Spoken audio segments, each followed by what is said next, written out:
Gipanawagan sa kapulisan ngadto sa mga gun owners sa Upol, Misamis Oriental nga asikasuhon na ang sobra 200 ka mga armas nga wala pa ma-renew. Nakatutok si Clyde Makaskas.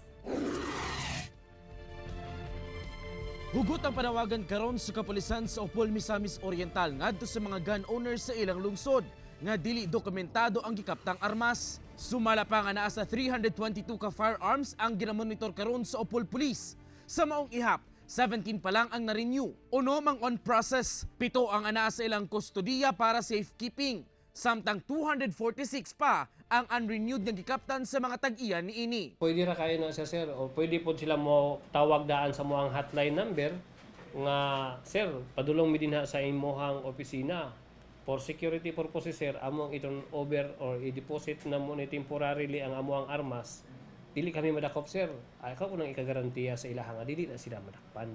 Kabahin kining panawagan sa Uplan katok sa PNP. Gani, 100% na kuno sa mga gun owners sa Upol ang ilang naadtuhan o gipahinumduman nga i-renew o i-surrender ang mga armas. Mas maayong dili na hulaton pa sa mga gun owner nga ang sunod tuktok sa kapulisan, may dala na silang search warrant. Nanarabay instruction sa mo nga applyan na mo sila og search warrant kung kinsa man galing tong firearm holders diri sa Upol nga wala renew or even pagkuha man lang sa iltok.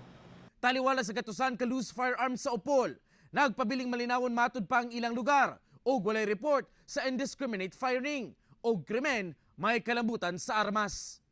Uban si James Yap sa kamera, ako si Clyde Makaskas para sa One Mindanao.